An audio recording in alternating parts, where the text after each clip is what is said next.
চেঙা সমষ্টিৰ অন্তৰ্গত পাঠিমাৰী খোলাবান্ধা জনপ্ৰিয় বজাৰস্থিত এই বাঁহৰ সাঁকো এখনে এতিয়া হাজাৰৰো অধিক লোকৰ যাতায়াতৰ একমাত্ৰ ভৰসা। কিন্তু সাঁকোখনৰ জৰাজীৰ্ণ অৱস্থাই প্ৰতিদিনে শংকাত ৰাখিছে যাত্ৰীসকলক। জনপ্ৰতিনিধি আহে আৰু যায়, কিন্তু ৰৈ যায় উন্নয়নৰ অপূৰণীয় প্ৰতিশ্ৰুতি। স্থানীয় লোকৰ অভিযোগ, নিৰ্বাচনৰ সময়ত পকী দলং নিৰ্মাণৰ প্ৰতিশ্ৰুতি দিয়ে, কিন্তু নিৰ্বাচন শেষ হোৱাৰ পিছত সেয়া কেৱল প্ৰতিশ্ৰুতিতেই সীমাবদ্ধ হৈ থাকে।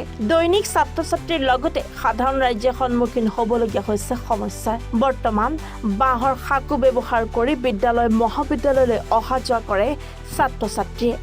আনকি এই সাঁকো পাৰ হ'বলৈও ভাড়া দিবলগীয়া হয় বুলি অভিযোগ স্থানীয় ৰাইজৰ। বহুবাৰ আবেদন নিবেদনৰ পিছতো কোনো স্থায়ী ব্যৱস্থা গ্ৰহণ নকৰাত ক্ষোভ প্ৰকাশ কৰিছে অঞ্চলবাসীয়ে। অতি শীঘ্ৰে এখন পকী দলং নিৰ্মাণ কৰি সমস্যাৰ স্থায়ী সমাধান কৰিবলৈ চৰকাৰ আৰু স্থানীয় বিধায়কৰ ওচৰত আহ্বান জনাইছে ৰাইজে।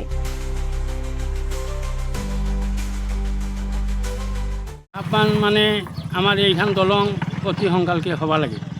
নতুন বিধায়ক তাৰ ওচৰত আমি আপত্তি জনাইছোঁ।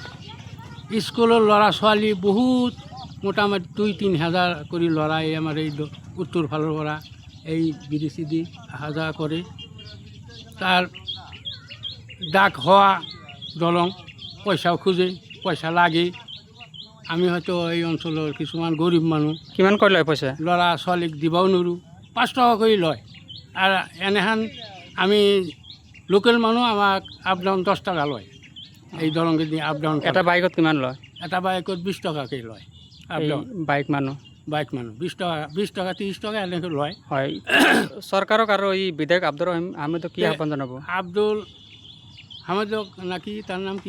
আব্দুৰ ৰহিম আমাৰ এই বছৰৰ বিধায়ক হৈছে, আমি বনাইছোঁ ভোট দি।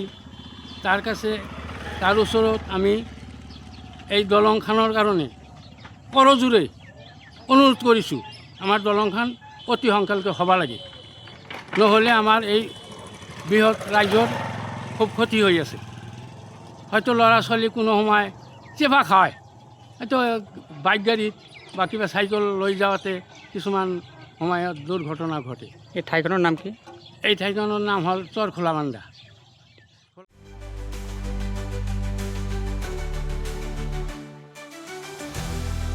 নগৰবেৰাৰ পৰা মুজাম্মিল হকৰ ৰিপৰ্ট, এনি ভাৰত 24।